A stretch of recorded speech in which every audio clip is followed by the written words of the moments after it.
오늘 말씀 속에 형통이라는 말이 나옵니다. 성경적인 형통이라는 것이 무엇일까? 이런 것을 생각해 봤는데요. 오늘 요셉의 형통 가운데 형통이라는 히브리어 단어를 제가 찾아보니까 자라흐라는 히브리 단어를 쓰는데 이 말의 의미는 앞으로 돌진하다, 나아가다, 더 나아가면 이제 번영하다 이런 의미를 갖고 있어요. 그러니까 막힘없이 앞으로 잘 나아가는 것, 잘 전진하는 것, 이것을 형통하다라는 히브리어 단어를 쓰고 있습니다. 뭐 우리식 표현으로 쓰면 뭐 탄탄대로다 이런 표현을 우리가 쓰고 있는데요. 인생이 이렇게 탄탄대로인 경우 우리가 형통한다 이렇게 말할 수가 있습니다. 오늘 읽은 본문 속에서 이렇게 형통했던 사람 요셉이 이제 등장하고 있는데요. 이 요셉의 인생을 통해서 과연 성경에서 말하는 형통이란 무엇인가 그 의미를 살펴보고 또한 우리 인생 가운데서도 바로 이런 요셉과 같은 형통 그런 것이 우리 삶 가운데도 나타날 수 있게 하려면 우리가 어떻게 살아야 할 것인가 이런 것을 특별히 요셉의 삶을 통해서 우리가 교훈을 얻고자 합니다. 오늘 창세기에 나오는 본문인데요. 우리가 항상 제가 설교를 앞서서 큰 그림을 먼저 설명을 드려요. 그래서 우리 창세기라는 것은 보통 유대인들에게 있어서 토라, 율법이라고 하는 모세 오경의 첫 번째 책이 창세기죠. 그래서 이 토라는 굉장히 중요한, 유대인들에게서 중요한 하나님의 말씀입니다. 그래서 신약시대에도 하나님의 말씀 하면 그냥 일반적으로 토라를 말할 때가 많이 있어요. 이 모세를 통해서 기록된 이 모세 오경 중에서 특별히 창세기, 오늘 읽은 창세기를 제외하고 출애굽기부터 신명기까지의 4권의 책은 이 40년 동안의 광야 생활을 거쳤던 히브리인들의 기록이라고 볼 수가 있어요. 모세가 그들을 지도해서 이끌어서 출애굽하는 과정과 그 다음에 그 시내산을 거쳐서 율법을 받는 그리고 이제 모압 평야라든가 그리고 이제 요단강을 건너면 바로 이제 눈에 보이는 가나안 땅에 앞서기까지의 모든 일정의 기록이 바로 출애굽기부터 신명기까지의 기록이라고 말씀드릴 수가 있습니다. 그러니까 모세오경의 독자가 누구냐라고 했을 때는 그 40년 그 광야 생활을 거쳤던 히브리인들, 유대인들이 독자로 모세가 그것을 기록으로 남긴 것이죠. 자, 그런데 출애굽, 레위기, 민수기, 신명기는 이제 구출과 언약과 율법과 땅에 대한 그런 경험되어진 이스라엘 백성들이 경험되어진 책이라고 한다면 이 창세기는 사실 유대인들이 경험하지 못한 책이에요. 과거의 이야기예요. 모세도 경험하지 못한 과거의 이야기. 굳이 왜 경험하지 않은 과거의 역사를 모세가 기록을 했을까? 기록으로 남겼을까? 하고 생각하면 그것은 바로 하나님께서 왜 이들을 애굽에서 구출해서 시내산에서 언약을 맺고 율법을 주시고 가나안 땅으로 인도하셨는지 그러한 문제에 대한 질문에 대한 배경이 되는 이야기 또 그 일을 이루시는 분이 어떤 분인가에 대한 이야기가 이 창세기에 기록되어 있는 내용입니다. 이스라엘 백성들이 왜 광야에 지금 있고 왜 그들이 가나안 땅으로 가야만 하는가 또 가나안 땅으로 인도하시는 그 하나님이 과연 어떤 하나님인가 이런 배경을 설명하는 책이 바로 창세기라고 말씀드릴 수가 있습니다. 그래서 창세기를 크게 두 부분으로 나누면 1장에서 11장까지가 바로 언약, 여러분 그 이미지, 그림 속에서 있는 약속의 말씀이 바로 1장에서 11장까지의 말씀이에요. 그 속에는 특별히 이제 아담이라든가 노아라든가 아브라함과 하나님께서 맺은 언약과 약속의 말씀이 아주 핵심적인 내용으로 1장에서 11장까지 기록되어 있고 12장에서 마지막 50장까지는 하나님께서 이스라엘 백성들을 선택하시게 된 배경, 물론 아브라함을 부르셔서 민족을 이루게 하시는데 거기에 이제 아주 중요한 족장들, 아브라함 그리고 이삭, 그 다음에 야곱, 그리고 오늘 본문 속의 요셉, 에게 이르기까지의 그런 중요한 족장들, 하나님이 그 이스라엘 민족을 어떻게 선택하고 그들을 아브라함에게 약속된 말씀이 어떻게 성취되게 하시는지 그 과정과 배경, 그리고 그것을 일하시는 하나님이 누구인가에 대한 이야기가 바로 창세기에 기록되어 있는 내용입니다. 이스라엘 백성들이 이제 가나안 땅으로 향하는 데 있어서 왜 그들이 그곳으로 향해야 되는지 있어서 오늘 등장하고 있는 이 요셉이라는 인물은 굉장히 중요한 역할을 하고 있는 인물입니다. 요셉의 형통이라고 했을 때 사실 현재의 모습은 보면 제가 이미지 그림으로도 준비했는데요. 요셉의 현재의 모습은 사실 형통의 삶과는 굉장히 거리가 먼 상황이라는 것을 우리가 알 수가 있어요. 우선적으로 그는 고향 땅으로부터 형제들로부터 이 버림을 받았죠. 시기를 받아서 버림을 받아서 노예의 신분으로 미디안 상인에게 이끌려서 먼 타국 땅인 애굽으로 팔려오게 되었습니다. 얼마나 우리가 그의 입장을 바꿔놓고 생각해 보면 아직은 어린 나이잖아요. 그 나이에 부모, 아버지, 사랑하는 아버지의 품을 떠나서 사랑하는 동생 베냐민과 헤어지고 형제들과 헤어지고 자기가 생활했던 고향 땅을 떠나서 먼 타국 땅, 알지도 못한 그 타국 땅의 노예 신분으로 끌려가는 그의 신세, 그의 입장을 생각하면 얼마나 그가 처량하고 비참한 모습인가 우리가 짐작할 수가 있습니다. 근데 오늘 39장 2절에 보면 여호와께서 요셉과 함께 하심으로 그가 형통한 자가 되어 그의 주인 애굽 사람의 집에 있게 되었다. 이렇게 표현되어 있습니다. 2절에 표현된 그 애굽, 주인 애굽 사람이 누구입니까? 1절에서 나온 바로의 신하 친위 대장 보디발이라는 이름을 밝히고 있는데요. 여러분, 이 보디발이라는 사람이 어떤 위치인가? 우리가 생각해 보면 사실 친위대라는 부대는 사실 지금은 존재하지 않는 부대예요. 보통 왕정 국가에서 이 친위 부대가 있었거든요. 그래서 오늘날로 치면은 대통령 경호실장 이 정도로 비유되지만 정확하게 일치하지 않습니다. 왜냐하면 이 친위대는 정말 왕을 가장 측근에서 그리고 또 부대예요, 부대. 대규모의 경호실처럼 소위 어떤 이렇게 소위의 대통령을 호위하는 사람들이 아니라 이 친위대는 굉장한 막강한 부대입니다. 군대입니다.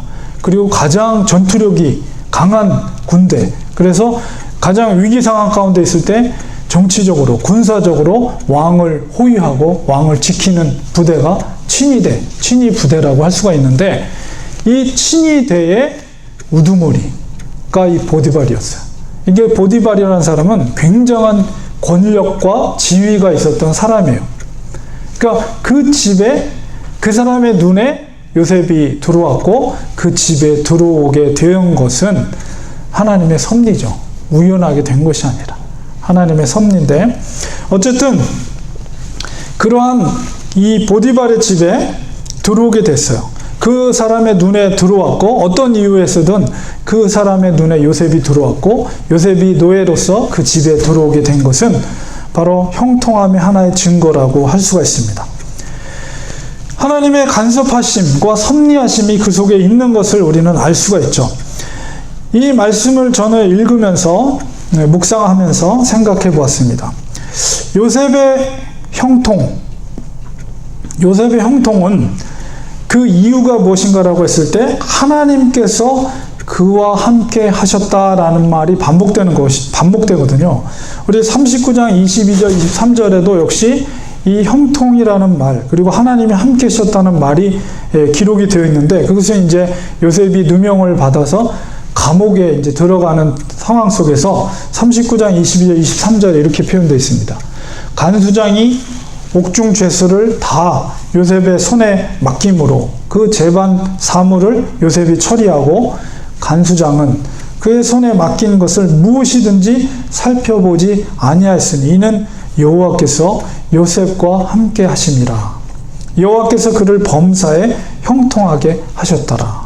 우리가 요셉의 형통을 생각할 때 하나님께서 그와 함께 하셨기 때문에 그가 형통했다는 것을 우리가 알 수가 있습니다. 그래서 저도 이 말씀을 묵상하면서 왜 그렇다면 하나님께서 요셉과 함께 하셨을까? 이런 생각을 해보았어요. 하나님께서 요셉과 함께 하신 이유가 과연 요셉에게 그럴 만한 자질이 있어서인가? 아니면 하나님의 일방적인 은혜인가? 이런 것을 생각해 보았습니다. 그래서 이 질문을 제 스스로가 던지면서 이 요셉의 삶을 조금 더 유심히 살펴보게 되었습니다.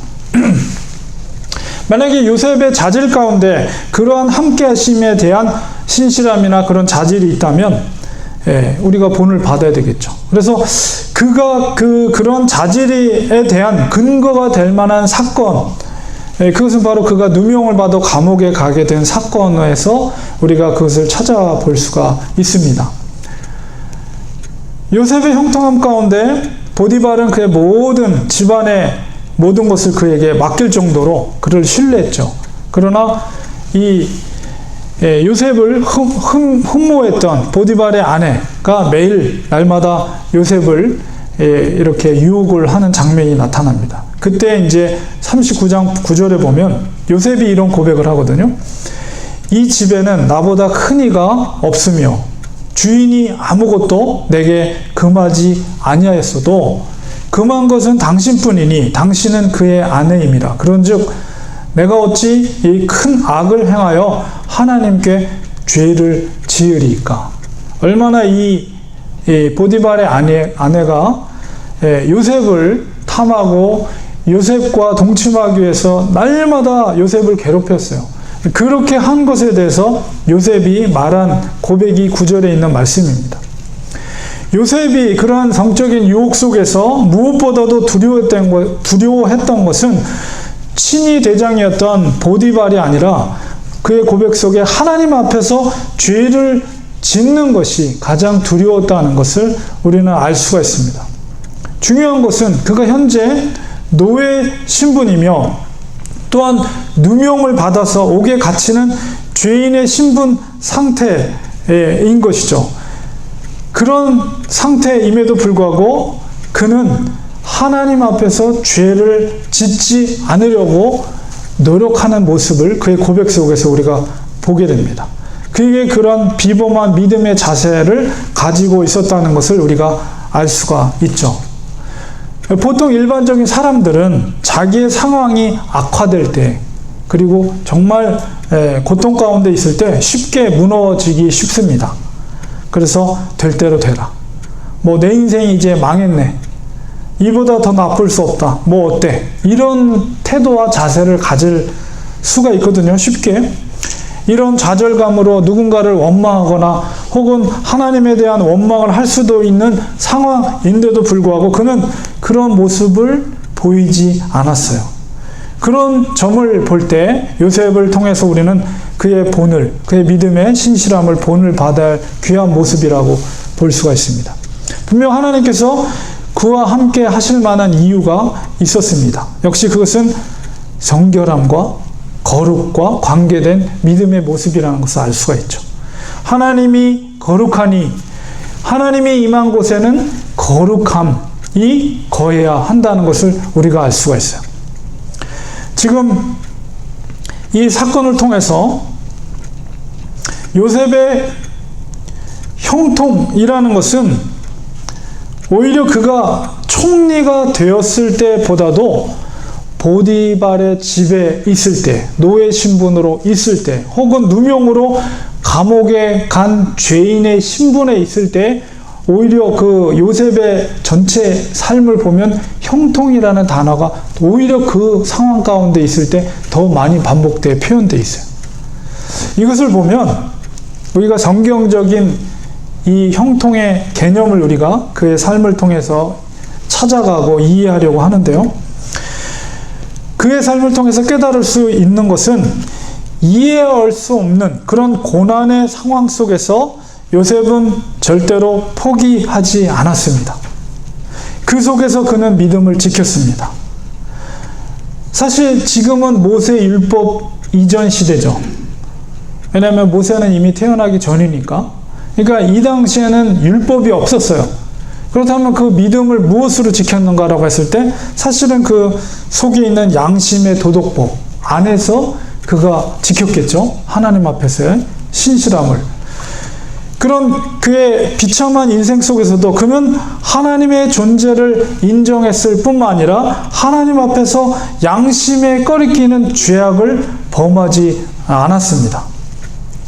요셉이 만약 보디발의 집에서 노예로 혹은 그 집안에 있는 왕의 감옥에서 죄수로 생활하지 않았다면 그가 만약 그 애굽의 총리의 길로 가는 그 길을 갈 수가 있었을까라고 생각해 보면 절대 그렇지 않습니다. 하나님께서는 조금의 오차도 없이 그 길을 예비하신 거예요. 그것을 요셉은 당시에는 깨닫지 못했죠. 그렇죠. 보이지 않죠.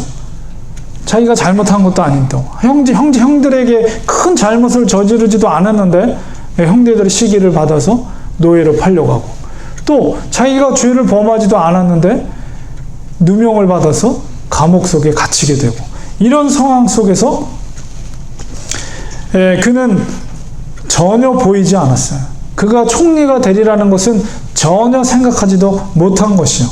그럼에도 불구하고 그는 나중에 고난 가운데 있는 그 현재 상황이 하나님의 철저한 섭리하심이었다는 것을 깨닫은 장면이 이제 뒤에 이제 총리가 된 이후에 그 형제들과의 만남 속에서 고백되어집니다.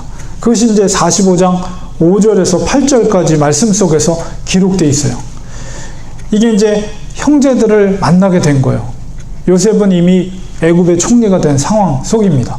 형제들은 자기의 그 11번째 동생이었던 요셉이 감히 총리가 되리라고는 상상도 못할 때 이미 총리였던 요셉이 형제들을 미리 알아봤죠. 그때 이제 그 형제들한테 얘기하는 거예요. 자기의 신분이 노출시키면서 당신들이 나를 이곳에 팔았다고 해서 근심하지 마소서, 한탄하지 마소서. 하나님이 생명을 구원하시려고 나를 당신들보다 먼저 보내셨나이다. 이 땅에 2년 동안 흉년이 들었으나 아직 5년은 밭갈이도 못하고 추수도 못할지라. 7년 동안의 흉년이 남았는데 2년이 지난 다음에 형제들이 찾아온 것 같아요. 나머지 5년 동안의 흉년이 남아있는 거죠. 요셉은 그걸 알고 있었기 때문에 형제들한테 얘기하는 거예요.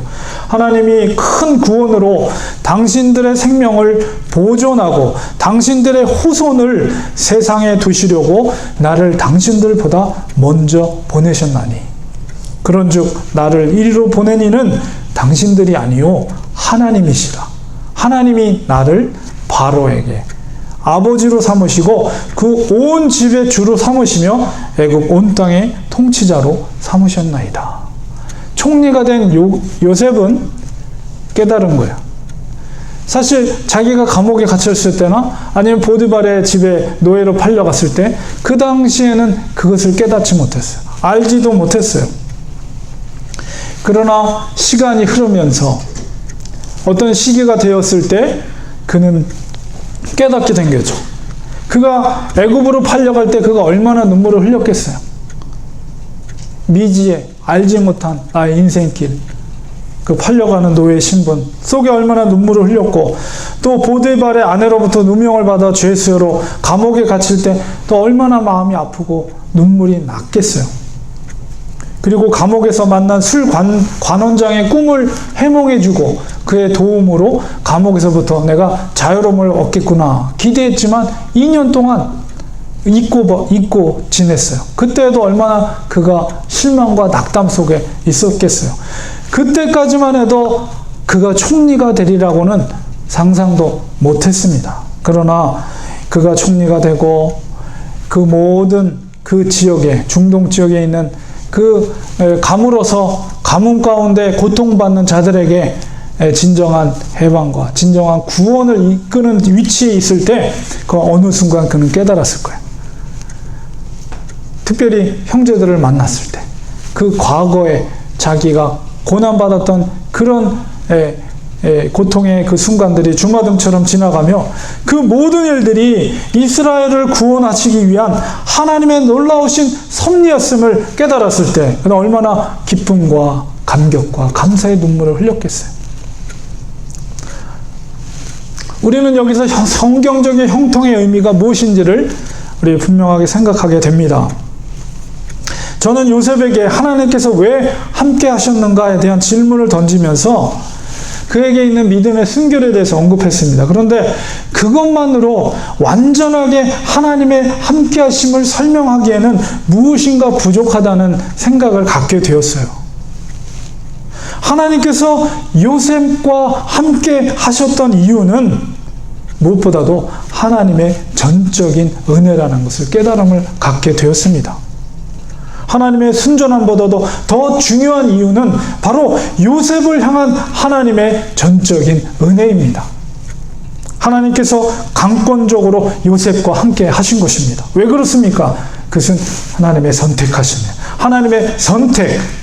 요셉을 택하여서 이스라엘의 구원을 이루시기 위한 전적인 하나님의 일방적인 선택과 은혜라는 거예요. 우리가 좀 더 큰 그림으로 요셉의 사건을 이해할 필요가 있습니다. 우리 하나님의 말씀이, 성경 말씀은 하나님의 말씀이에요. 말씀 그대로. 좀 더 구체적으로 말씀드리면 이 성경은 하나님의 약속의 말씀.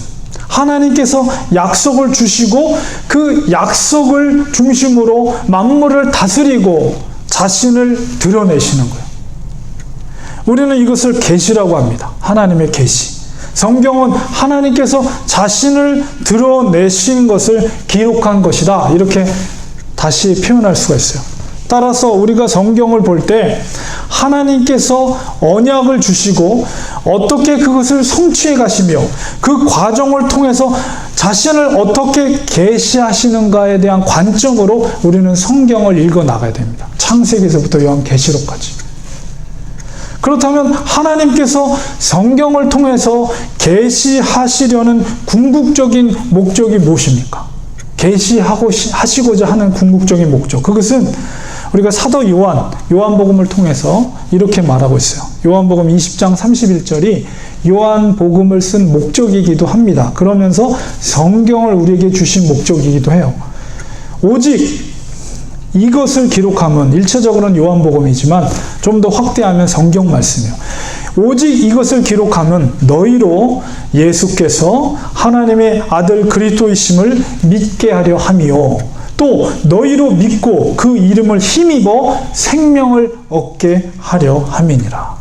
이것이 바로 요한복음의 기록의 목적이면서 더 확대하면 하나님께서 성경을 우리에게 기록하게 하심의 목적이라고 말할 수가 있습니다. 자기의 백성들을 구원하여 생명을 주시는 것, 이것이 바로 하나님의 약속입니다. 그러면 이 약속의 중심에는 무엇이 있습니까?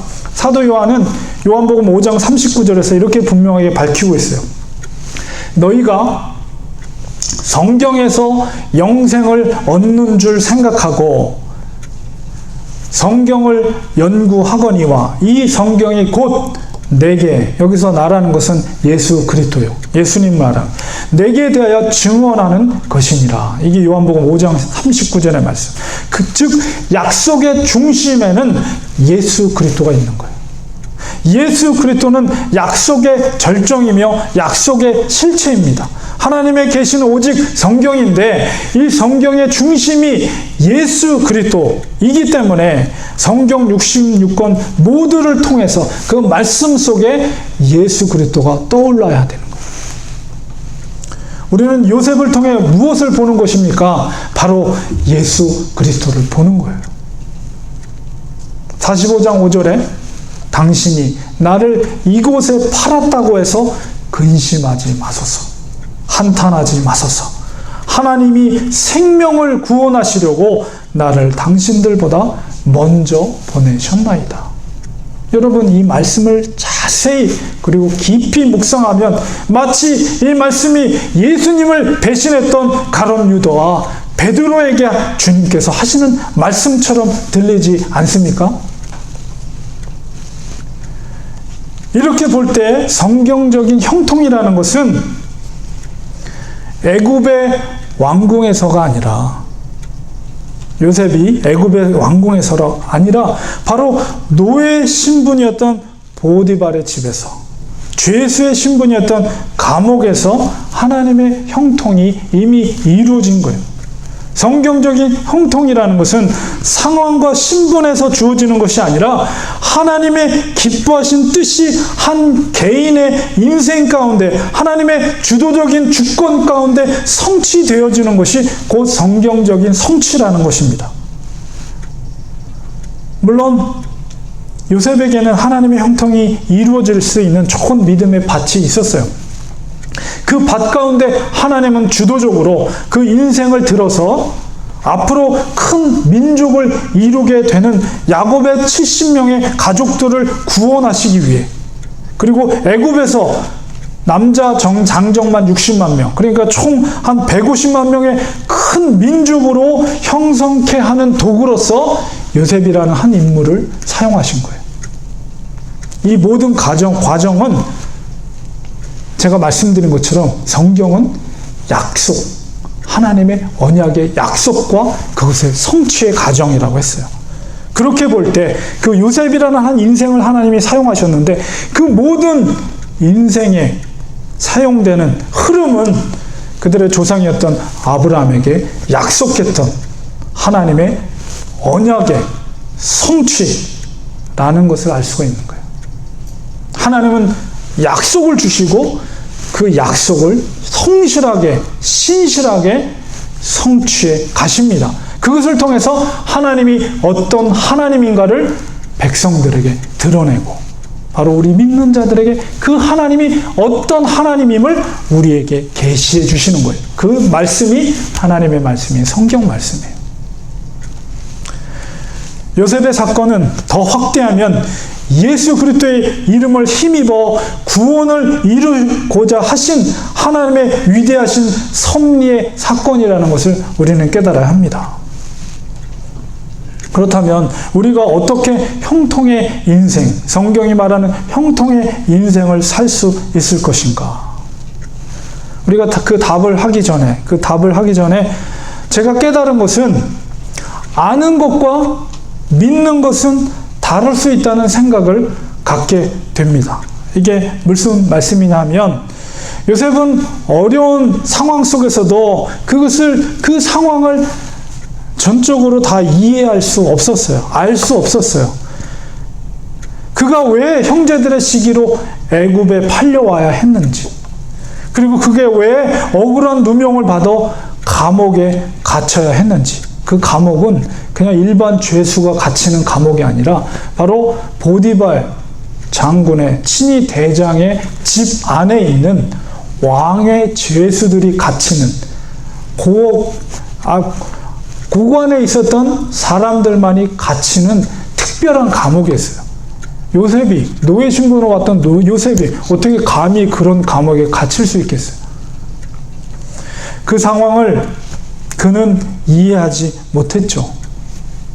아는 것과 믿는 것은 다를 수 있다는 것은 바로 그런 상황 가운데 있을지라도 결코 포기하지 않는 거예요. 뭐를? 믿음을 포기하지 않는 거예요. 이해가 되지 않아도, 그 상황이 내가 전적으로 알지 못해도 그 상황에도 믿음을 포기하지 않고 믿음의 삶을 사는 거예요.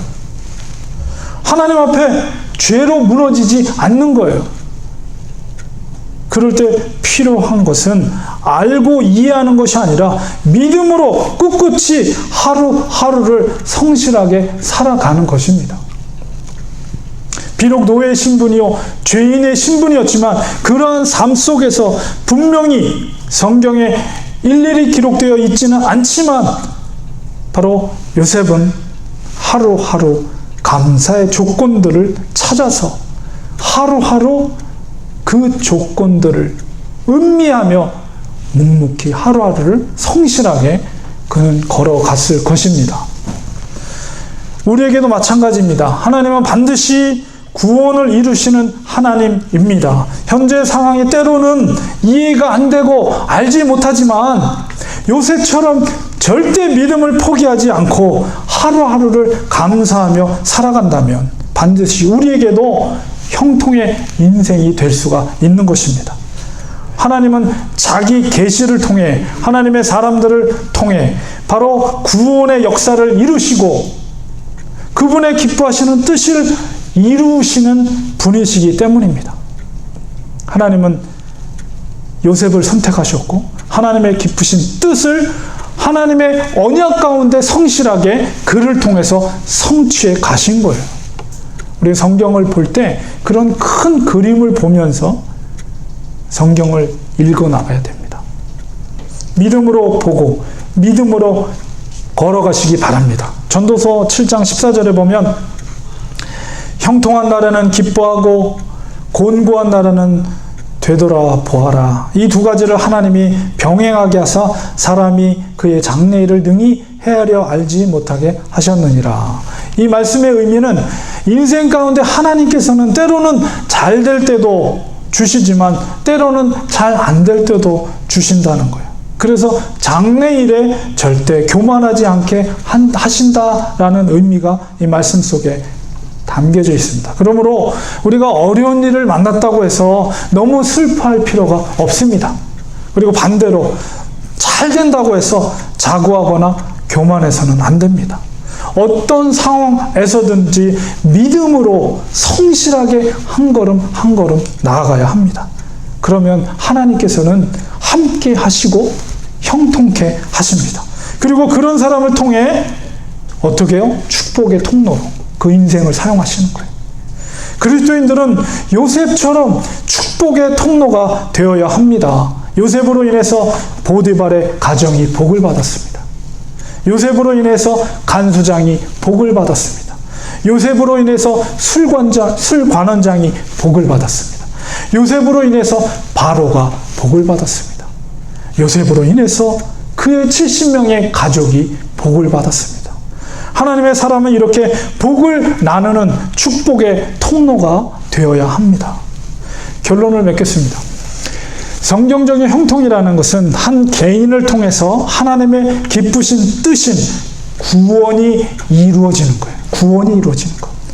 세속적인 형통의 개념과는 전적으로 다른 것입니다. 요셉을 통해 이스라엘이 구원을 이루었습니다. 여러분들과 우리의 삶 가운데서도 그런 형통함을 바라신다면 우리 1차적으로는 우리가 순결한 삶을 살아야 돼요. 하나님 앞에서. 그리고 어떤 상황 속에서라도 불평하지 않고 믿음에 서 있어야 합니다. 이해가 되지 않고 보이지 않아도 믿음에 서 있어야 합니다. 이 시대는 성령의 시대입니다. 선교의 시대입니다. 추수의 시대입니다. 성경의 계시를 통해 구원의 비밀이 이미 선포되었습니다. 이스라엘 역사는 결국 구원의 역사예요. 구원의 역사. 그 구원의 역사가 누구를 향하고 있습니까? 예수 그리스도를 향하고 있는 거예요. 성경의 구원의 정점에 있는 오직 예수 그리스도를 향하고 있습니다. 주님께서 친히 제자들에게 당부하셨습니다. 이 마지막 때 구원에 이르는 복음을 선포할 것. 열방을 향해 복음을 전파하고 제자를 삼을 것을 명령하였습니다. 우리가 복음을 통해 축복의 통로로 사용되는 것이 바로 형통의 길입니다. 믿음만이 하나님을 기쁘게 드릴 수 있습니다. 믿음의 순종을 통해 우리는 하나님의 축복의 통로로 사용될 수 있습니다. 사람들로부터 거부당하는 것을 두려워하지 마세요. 어제도 우리가 전도하는데 여러 사람이 거부하더라고요. 전도하는 거 보통 이렇게 잘 받아갔는데 어제는 3분이 no thanks 하면서 줬던 것도 다시 저한테 돌려주더라고요. 전도지를 그리고 책자를. 굉장히 마음에 상처가 되고 거부에 대한 두려움이 있잖아요. 그러나 여러분 그게 믿음의 길이라면 두려워하지 마세요. 하나님은 그 마음을 아십니다. 하나님께서 지금도 요셉처럼 존귀하게 축복의 통로로 쓰임받을 수 있는 사람들을 찾고 계십니다. 믿음, 기쁨으로 주의 부르심에 응답하시기 바랍니다. 우리가 추구해야 될 형통의 삶은 물질적인 것을 누리는 것이 아니에요. 하나님의 기쁘신 뜻이 구원의 소식이 우리를 통해 전파되는 것입니다. 요셉의 고백처럼 생명을 살리기 위해 당신들을 구원하기 위해 주께서 나를 먼저 이곳에 보내셨습니다. 이렇게 고백되어지는 거예요. 많은 사람들에게 구원의 은혜를 베풀고 나눌 수 있는 진정한 축복이 뭐겠어요? 그 영혼을 구원하는 거예요. 반드시 우리는 죽음의 자리에 서게 됩니다. 누구에게나 첫 번째 사망의 자리에 서게 되지만 더 무서운 것은 둘째 사망이 있다는 거예요. 영원히 죽지 않은 형벌 속에 있는 자들이 구원받아서 하나님의 자녀가 된다면 그것만큼 축복된 소식과 복된 축복이 어디 있겠습니까? 바로 축복의 통로, 복음의 능력을 전하고 생명을 살리는 일을 위해 우리가 그 통로가 되고 주님 앞에 쓰임받는 것, 이것만큼 가장 복된 것은 없습니다. 하나님의 요셉이 되십시오. 이해되지 않아도, 이 현재가 알지 못해도 믿음의 자리에서 꿋꿋이 하루하루 버티고 믿음으로 나갈 때 하나님은 그 인생을 통해 복음을 전하는, 생명을 살리는 축복의 통로로 우리를 사용할 것을 확신합니다. 이 시간에 우리 같이 기도하기 원합니다. 하나님께서 요셉을 사용하였습니다. 요셉을 통해서 간수장 복을 받고, 보디발의 집이 복을 받고, 정말 술관원장이 복을 받고, 바로와 열방과 그의 가족들이 복을 받았듯이 우리도 그런 축복의 통로가 되기 원합니다. 구원의 통로가 되기 원합니다. 하나님, 우리 현재 우리가 이해되지 않더라도 믿음에서 결코 우리가 포기하지 않게 하시고 믿음으로 한 걸음 나가게 하시고 형통의 삶을 살게 하소서, 축복의 통로의 삶을 살게 하소서. 이런 기도 제목으로 2, 3분 동안 같이 기도하겠습니다. 기도합니다. 하나님 아버지, 이 시간 간절히 간구합니다. 요셉의 삶을 우리가 돌이켜봅니다. 정말 요셉은 노예로 팔려가며 감옥에 갇히며 이해할 수 없는 현재의 상황 가운데 힘들고 어려운 시간을 보냈지만 하나님은 그와 함께 하셨고 그를 형통케 하여 주셨습니다. 하나님, 그렇습니다. 우리의 인생도 그렇게 되길 원합니다. 현재 어렵고 보이지 않는 상황 가운데 있을지라도 믿음에 결코 포기하지 않게 하여 주시옵소서. 아버지, 믿음으로 묵묵히 걸어가게 하여 주옵소서. 성결한 삶을 살게 하여 주시옵소서. 하나님의 함께 하심이 머물러 있는 우리 인생이 되게 하여 주셔서 아버지여, 어려운 가운데라도 하나님의 함께 하심으로 형통하게 하여 주시고 우리가 궁극적으로 하나님의 축복의 통로, 복음을 전하는 통로, 생명을 살리는 믿음의 통로가 될 수 있도록 도와주시옵소서. 우리 인생을 사용하여 주시옵소서. 정결함으로 하나님 앞에 설 수 있는 저희들 되게 하여 주시옵소서. 하나님, 우리에게 믿음을 더해 주셔서 오직 믿음만이 하나님을 기쁘시게 해드린다고 하였사오니 우리의 인생을 통해서 정말 구원에 이를 수 있는 하나님의 축복의 소식이 전파되는 그런 축복의 통로가 될 수 있도록 우리를 붙들어 주시고 우리를 사용하여 주시옵소서. 우리가 함께 늘 함께 하시는 놀라운 역사가 일어나게 하여 주옵소서. 우리의 인생을 통해서 우리 옆에 있는 사람들이 복을 받게 하여 주옵소서. 우리가 거하는 곳마다 아버지 복이 되게 하여 주옵시고 우리가 가는 곳마다 아버지 복이 임하는 놀라운 역사들이 일어날 수 있도록 하나님 도와주시옵소서. 우리 속에 하나님의 살아계심이, 우리 속에 하나님의 역사심이, 우리 속에 하나님의 도우심이 아버지와 많은 이방인들에게 전파되게 하시고 증거되는 놀라운 역사가 이루어질 수 있도록 하나님 도와주시옵소서. 하나님, 기꺼이 우리 인생이 주님 앞에 붙들림 받아서 쓰임받는 믿음의 통로, 축복의 통로가 될 수 있도록 하나님 도와주시옵소서. 우리는 연약하오니 하나님께서 성령으로 역사해 주시고 하나님, 우리 인생을 통해서 하나님의 놀라운 역사들이 이루어질 수 있도록 도와주시옵소서. 사용하여 주시옵소서. 늘 함께하여 주시옵소서. 형통의 삶이 되게 하여 주시옵소서.